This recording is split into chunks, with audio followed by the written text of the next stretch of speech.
Hello, violins. Today we're going to be working on page 15 of Essential Elements Book 2, and we are on our E string today, and this is not a new finger pattern, but it might be new on the E string. So we're going to learn how to play the G sharp on the E string, which is second finger, and this is second finger right across from the C sharp. So if you use your 2-3 finger pattern, that's the first finger pattern that you learned, second finger would be G sharp.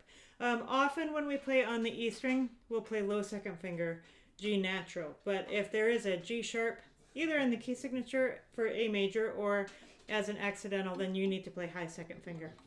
So let's go ahead and get started. We're going to play number 62. Let's read G sharp.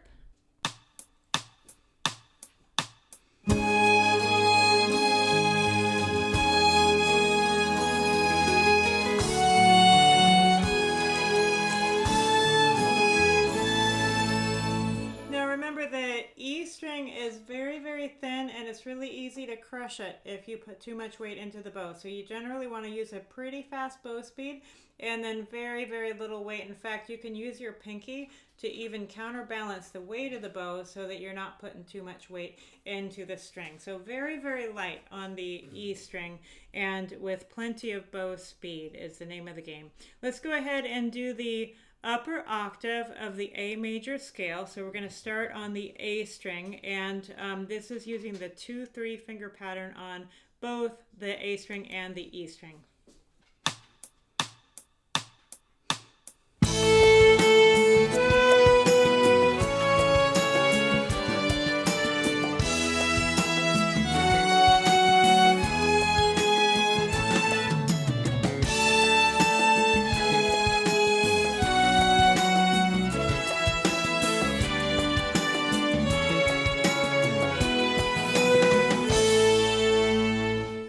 Did you notice how I used my fourth finger instead of the open E string, both ascending and descending?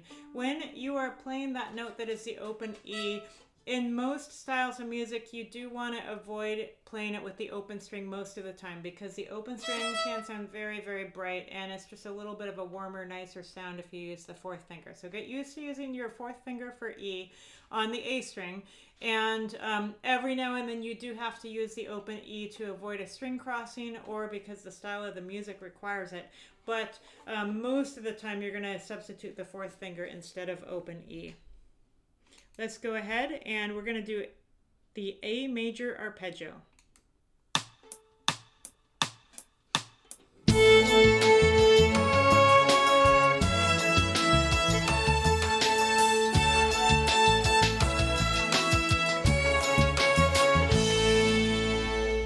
All right, very nice.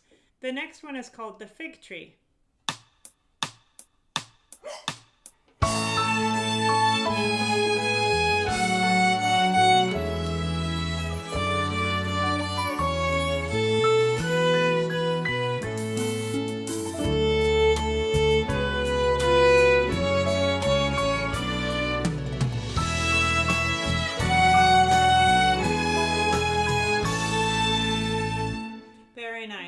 And then finally, we have a melody called Sitka City. This is another Russian folk song. This one uses some accents. And when you have accents, you want to make the beginning of the note louder. So the accent is indicated with a sideways V over or under the note. And you generally use a little more bow speed and sometimes a little bit more weight. So just make those notes more punctuated. They almost sound like exclamation points in music. Here we go, Sitka City, and this one is in 2/4, so only 2 beats in a measure, but you have a lot of eighth notes.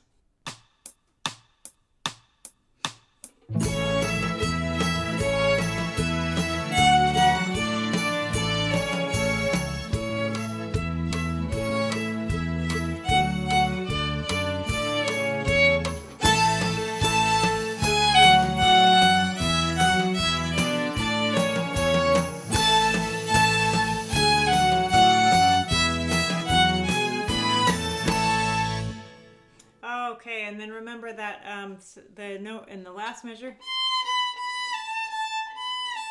that is fourth finger, and the note is B. So fourth finger on the E string is B. And I did use a couple of open E's in that one to avoid some string crossings and because the bright sound kind of works in that one. So remember, when you're playing on the E string, you really don't want to go too far with putting weight into the bow, so you're better off using bow speed to make the notes louder and using more bow when you want it to be louder, for example, in the forte.